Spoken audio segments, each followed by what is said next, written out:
శ్రీచక్రం అని చెప్పారు. ఈ మధ్య కాలంలో ప్రతి ఒక్కరు చెప్తున్నారు శ్రీచక్రం ఇంట్లో పెట్టుకోకూడదు. పెట్టుకున్న పక్షంలో ఖచ్చితంగా నిత్య దీపారాధన, నిత్య అర్చనలు ఉండాలి.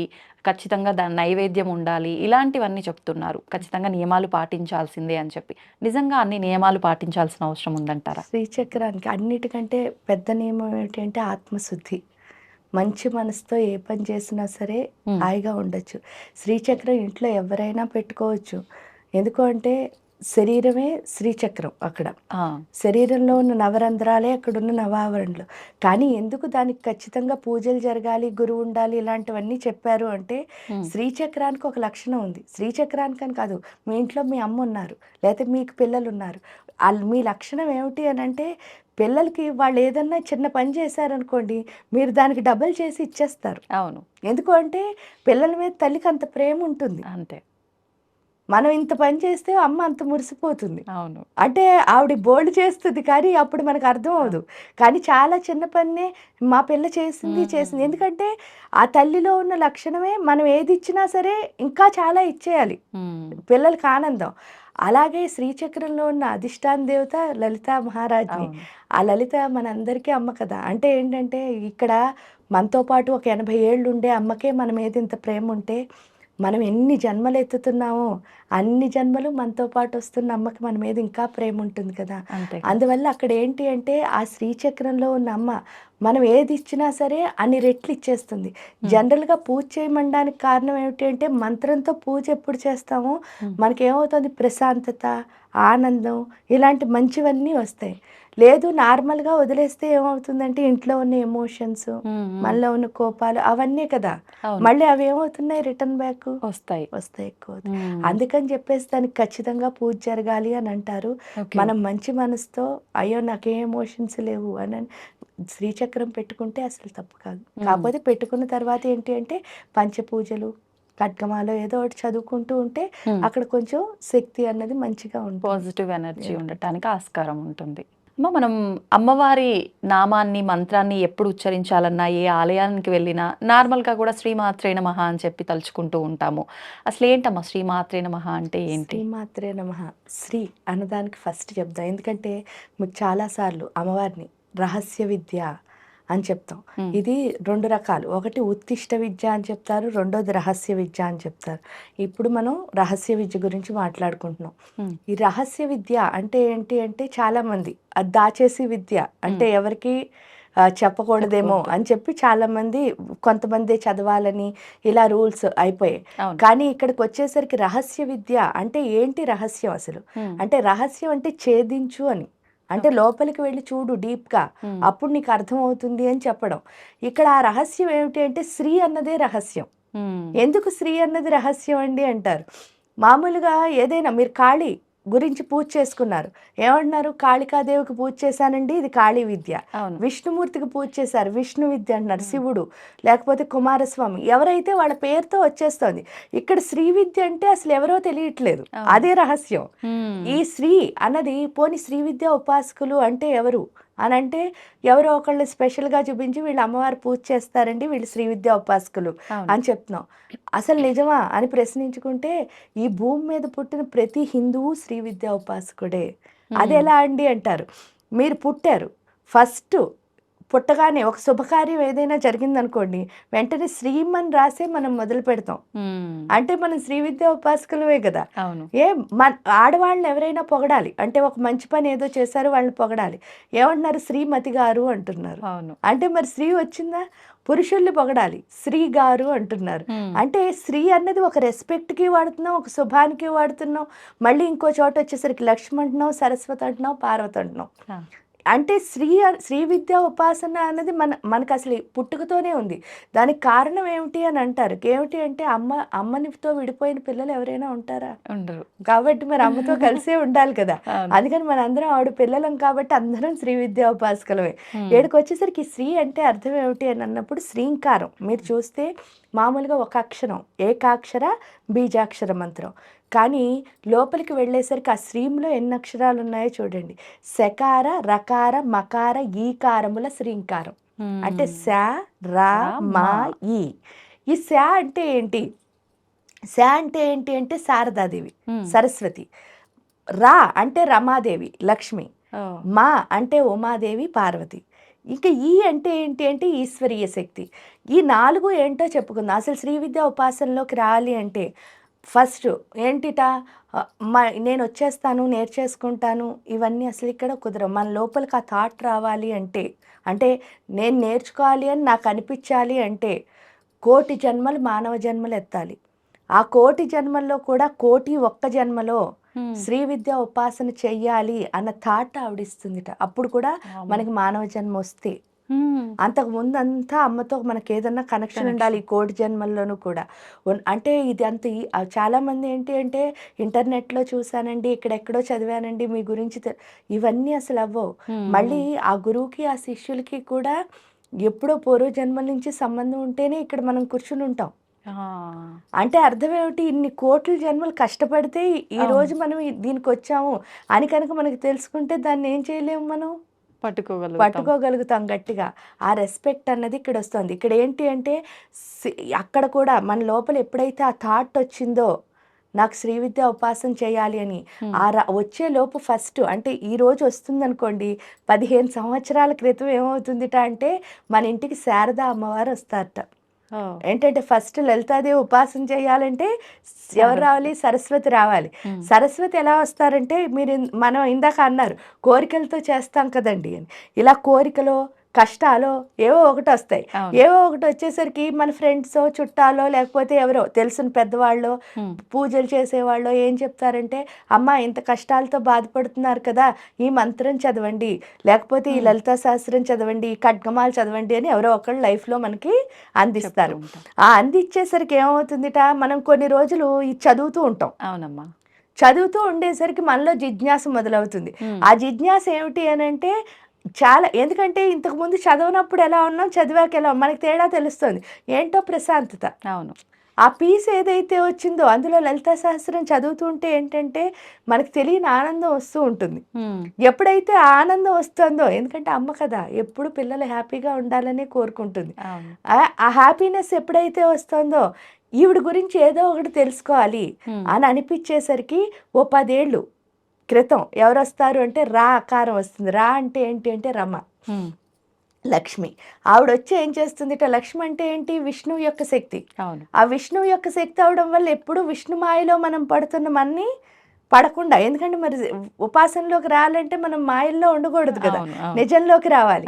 ఆ నిజంలోకి ఎవరు తీసుకొస్తారంటే లక్ష్మి మన తీసుకొస్తుంది. ఎలాగా అంటే మీకు తెలుసు, మనందరికీ తెలుసు లక్ష్మి అంటే ఐశ్వర్యం, ఐశ్వర్యం అంటే డబ్బులు అని అనుకుంటాం. కానీ ఇక్కడికి వచ్చేసరికి అసలు దాన్ని ఎబ్రివేషనే మారిపోతుంది. అదేమిటి అని అంటే లక్ష్మి అంటే డబ్బు ఒక్కటే కాదు. ఎంతమంది అంటే 8 మంది లక్ష్ములు ఉన్నారు. అవునమ్మా. ఆ 8 మంది లక్ష్ములు ఉంటే మనం 7గురిని వదిలేసాం, ఒకళ్ళని పట్టుకున్నాం. అందువల్లే మన గుండెల్లో ఎప్పుడు ఏదో ఒక బాధ ఉంటుందన్నమాట. 8 మంది కనుక గుండెల్లో ఉన్నారనుకోండి, అప్పుడు ఎలా ఉంటాం, అసలైన ఐశ్వర్యం అంటే అదే. ఇక్కడ ఫస్ట్ లక్ష్మి మీరు చూస్తే ఆదిలక్ష్మి అని పిలుస్తారు. ఆదిలక్ష్మి అంటే ఏంటంటే మనకి ఏమున్నా లేకపోయినా పర్వాలేదు, కానీ ఖచ్చితంగా ఉండాల్సింది ఏంటి అంటే ఆత్మశక్తి. మీకు ఆత్మలో ధైర్యం ఉంటే ఏం లేకపోయినా మీరు ధైర్యంగా చేసేయగలుగుతారు. అది రావాలి అంటే ఒకే ఒక మార్గం, అదేంటి అంటే మంత్రం. మీరు మంత్రం ఎంత చదువుతారో అంత ఆత్మశక్తి పెరుగుతుంది. అది లక్ష్మి తెలియచేస్తుంది, ఆదిలక్ష్మి. తర్వాత వచ్చే ఆవిడ ఎవరంటే విద్యాలక్ష్మి. విద్యాలక్ష్మి ఏం చెప్తారు అని అంటే ఎప్పుడైతే మనకి మంత్రంతో ఆత్మశక్తి పెరుగుతుందో స్లోగా జ్ఞానం అర్థం అవుతూ ఉంటుంది. ఏంటి అంటే ప్రతిదాన్ని మనం ఏం చేయాలి, యాక్సెప్ట్ చేయాలి. ఈ యాక్సెప్ట్ చేసే స్థితిలో మనకు ఒకటి అడ్డొస్తుంది. దాని పేరు ఏమిటి అంటే అహంకారం. ఆ అహంకారం ఏదైతే ఉందో దాన్ని మరి తీసేయాలి కదా, అందుకని గజలక్ష్మీదేవి వస్తుంది. గజము అంటే ఏంటి, ఏనుగు. ఏనుగు అంటే అర్థం ఏమిటిట, ఈ సృష్టిలో ప్రతి జీవులు ఎన్ని జీవులు ఉన్నాయో అన్ని జీవుల కంటే పెద్ద అహంకారం ఉన్న జీవి పేరు ఏంటంటే ఏనుగు. సో అంటే ఏంటి, పెద్ద అహంకారం అంటే ఏంటండి అంటారు. అంటే మనకెంత అహంకారం ఉంది, ఆ కాలు నుంచి తల వరకు అంతే, ఇంత చిన్న అహంకారం. కానీ ఏనుగు అహంకారం అలా లేదుట. ఏమిటి అంటే ఈ సృష్టి అంతా నేనే ఉన్నాను, ఈ సృష్టి మొత్తం నా లోపలే ఉందని. ఈ చిన్న అహంకారాన్ని తీసేసి ఆ పెద్ద అహంకారాన్ని పెడుతుంది గజలక్ష్మి. ఓకే. ఎప్పుడైతే అందరిలో మనని చూసుకోవడం, మనలో అందరినీ చూసుకోవడం వచ్చిందో ఇంక మనకి పెద్ద ఏముండదు అవును. ఈక్వాలిటీ. ఎప్పుడైతే వచ్చిందో ఆ తర్వాత వచ్చే లక్ష్మి పేరు ధైర్యలక్ష్మి. స్లోగా మనం ప్రకృతితో కరెక్ట్. కలవడం మొదలుపెడతాం. ఎప్పుడైతే కలిసామో మనకి బాగా ధైర్యం వస్తుంది. హ్మ్. ఆ ధైర్యం వచ్చిన తర్వాత వచ్చే ఆవిడ పేరే సంతానలక్ష్మి. సంతానలక్ష్మి అంటే చాలామంది ఏంటంటే బోలెడుమంది పిల్లలు పుడితే వాళ్ళని హ్మ్. సంతానలక్ష్మి అనుకుంటారు. కానీ ఇక్కడ పిల్లలు పుట్టడం కాదు, మనం అమ్మ అవ్వడం. ఓహ్! అమ్మ అవ్వడానికి, పిల్లలు పుట్టడానికి చాలా తేడా తేడా ఉంటుంది. ఉంటది. ఎందుకంటే పిల్లలు అందరికీ పుడతారు. కానీ అందరిని పిల్లల కింద చూడడం అమ్మ అవ్వడం. హ్మ్. ఎందుకంటే మనకు పుట్టిన ఒక్కళ్ళే ఇద్దరు మన అవును. పిల్లలు అని అనుకోవడం కాదు. ఈ సృష్టిలో ప్రతి ఒక్కళ్ళు మనకి పిల్లలే. అంటే నువ్వు తల్లి అయితేనే నీకు ఆ తల్లితనం విలువ తెలుస్తుంది. తెలుస్తుంది. వాస్తవం అమ్మ. అది ఇక్కడ అర్థం చేసుకుంటాం. ఎందుకు తల్లి అవ్వాలండి అంటారు. హ్మ్. తల్లికి ఏంటిట అంటే ప్రతి దాన్ని ఇష్టపడడం వస్తుంది. హ్మ్. అంటే తల్లికి బిడ్డని ఇష్టపడడం ఒకటి అలవాటు ఉంటుంది కదా! అవును. లోపాలు దానివల్ల వెతకరు. ఇంక అన్నిటిని ఇష్టపడతారు. హ్మ్. అప్పుడు మనం చేసే పనిని మనం చాలా గొప్పగా చేయగలుగుతాం. తల్లి ఎప్పుడయ్యామో అప్పుడు. హ్మ్. ఇక్కడ తల్లి అంటే ప్రేమ ఒక్కటే కాదు. తల్లి అంటే రియలైజేషన్ అని అర్థం. హ్మ్. అంటే మిమ్మల్ని మీరు ఎప్పుడు విమర్శించుకుంటూ ఉండాలి అని నేర్పిస్తుంది సంతానలక్ష్మి. ఎప్పుడైతే మనని మనం విమర్శించుకోవడం మొదలెట్టి, ఎందుకంటే మనకి ఎప్పుడు ఇదే అలవాటు కదా! అవును. అది పోయి ఇలా చూపించుకో, ఆ ఒక్క వేలు మాత్రం ఎవరికో ఎందుకు, హ్మ్. నీకే చూపించుకో అంటుంది. ఎప్పుడైతే చూపించుకున్నామో మనలో ఉన్న చెడ్డ గుణాలన్నీ స్లోగా ఏమవుతాయి? పోతాయి. పోతాయి. పోయేసరికి అప్పుడు వచ్చేది ఎవరు అని హ్మ్. అంటే విజయలక్ష్మి. ఏ పని చేసినా సరే మీకు అన్నిట్లో అన్నం సక్సెస్. సక్సెస్. ఎందుకంటే స్వార్థంగా ఏ పని చేసినా ఒకటి విజయం రావచ్చు, ఒకటి అపజయం రావచ్చు. నిస్వార్థంగా ఏ పని చేసినా ఏమవుతుంది? విజయం. అన్నీ విజయాలే. విజయాలు అయిన తర్వాత వచ్చేది ఎవరు అంటే ధాన్యలక్ష్మి. హ్మ్. ధాన్యలక్ష్మి అంటే అర్థం ఏమిటి అంటే రైతు. మీరు ఎప్పుడైనా చూడండి, వారికి ఒక పెద్ద లక్షణం ఉంటుంది. హ్మ్. అదేంటంటే ఆయన ఎప్పుడూ ఆయన కోసం పండించుకోడట. ఆ! మనందరి కోసం పండిస్తాడు. అంటే ఏంటి అంటే నీకు తెలిసిన జ్ఞానం నీతోనే ఆగిపోకూడదు. హ్మ్. నువ్వేం చేయాలి? స్ప్రెడ్ చేయాలి. అంతే.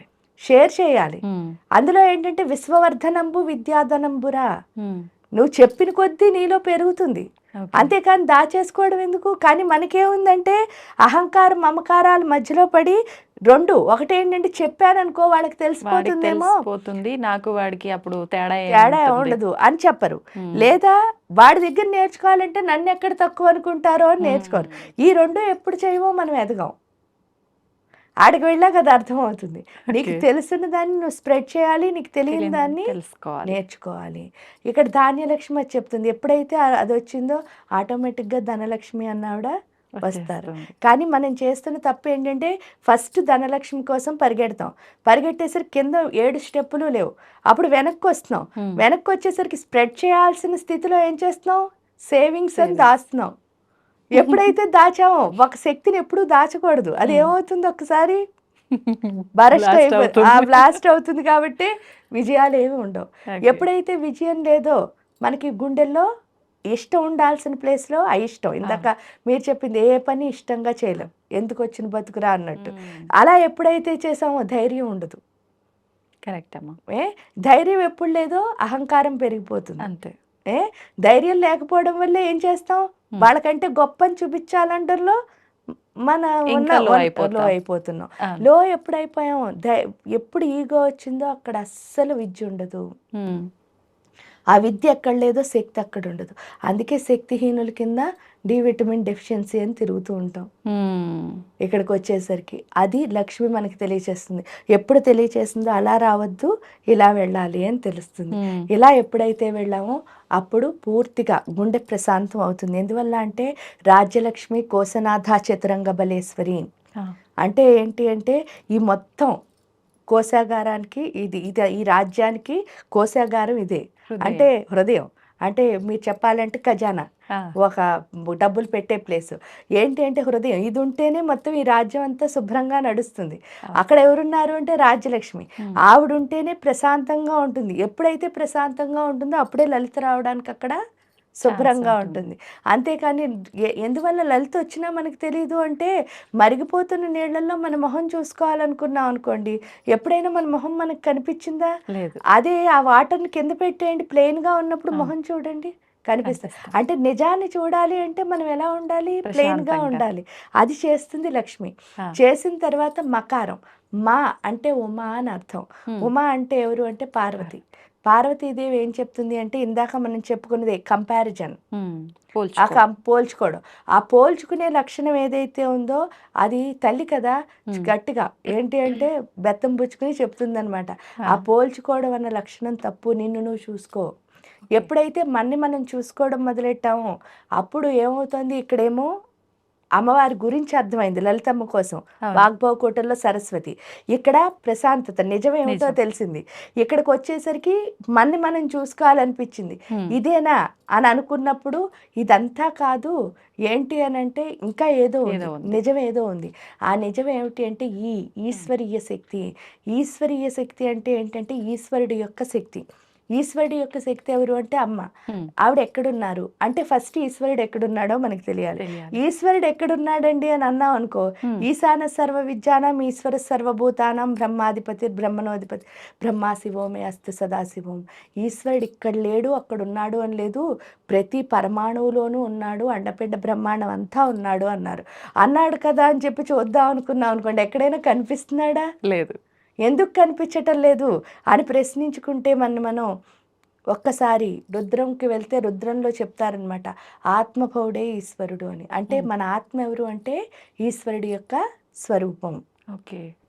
రుద్రుడి యొక్క స్వరూపం మన ఆత్మ. అంటే ప్రతి ఒక్కళ్ళలో ఉన్న ఆత్మ ఎవరు? ఈశ్వరత. రుద్రుడే. వాడిని చూడాలంటే మనం ఎక్కడ చూడగలం? లోపలే చూడగలం. అవును. ఫస్ట్ నా లోపల నేను చూసుకుంటే మీ లోపల తెలుస్తుంది. ఉన్నది నాకు అర్థమవుతుంది. కానీ ఇక్కడ లోపల చూసుకున్నప్పుడు ఏం అర్థమవుతుంది అంటే లోపల ఈశ్వరుడు ఉన్నాడు. హ్మ్. బయట ఉన్న ప్రకృతి అంతా ఎవరి స్వరూపం అంటే అమ్మ యొక్క స్వరూపం. హ్మ్. లోపల నాన్న బయట అమ్మ ఉన్నారు. ఇప్పుడు నేను చేయాల్సింది ఏంటి అంటే ఈ నాభిస్థానం ద్వారా వాళ్ళిద్దరిని కనెక్ట్ చేయడం. కలుపుకోవడం. అదే శ్రీ విద్యా ఉపాసన అంటే. ఆ హ్మ్. శ్రీ అంటే అర్థమే అది. ఓహ్! అందుకనే రహస్యం. ఏంటి అంటే శ్రీ అంటే అర్థం ఏమిటి అంటే సరస్వతీదేవి, లక్ష్మీదేవి, పార్వతీదేవి వీళ్ళు ముగ్గురు మనని మార్చిన తర్వాత మనం చేసే పని ఏంటంటే ఈ ప్రకృతిని మన ఆత్మని అనుసంధానం చేసుకోవడాన్నే హ్మ్. ఆ శ్రీంకారం అని పిలుస్తారు. అందుకే అది శ్రీ విద్యా ఉపాసన. ఈ ప్రకృతిని ఆత్మని అనుసంధానం చేసే విద్య అంటే ఏంటంటే కనెక్షన్. ఆ. ఉపాసన అంటే ఏంటంటే అలా మారడం. ఓకే. ఎవరిలా మారుతున్నావు అంటే ఆ లలితమ్మలా మారుతున్నాను. హ్మ్. అందుకనే శ్రీ మాత్రే నమః అన్నిటి ముందు శ్రీ పెట్టడానికి కారణం అది. ఓకే. అద్భుతం అమ్మ. నిజంగా చాలా అద్భుతంగా వివరించారు. నిజంగా అంతే చక్కగా అర్థమైంది గూడా. ఆ డీటెయిలింగ్ అంటే ఎంతోమంది చెప్తుంటారు గానీ, వింటుంటే ఓహ్! అనిపిస్తుంది. కానీ ఆ వివరణ మాత్రం నిజంగా సూపర్ ఉందమ్మా. ఇంకా మాట్లాడాలనిపిస్తుంది గానీ, మనకు సమయం సరిపోవట్లేదు. మరొక మంచి ఎపిసోడ్‌లో మరిన్ని విషయాలు మాట్లాడుకుందాం అమ్మ. ధన్యవాదాలు. దీన్ని తవ్వండి, తవ్వుతూనే శివలింగం. పరమాత్మకు జీవా సరే దాన్ని అట్లా కప్పేసేయండి, చూపించదండి. Krishna is there. మూర్తి పూజ కాదు, సాక్షాత్ బ్రజేంద్ర నందన భగవాన్ ఉన్నారు మూర్తిలో. ఏమీ ఆశించకుండా ఆరాధించే వాళ్ళు కూడా ఉన్నారా ప్రభుజీ? నిజమైన భక్తి అంటే మనకు తెలియదు కాబట్టి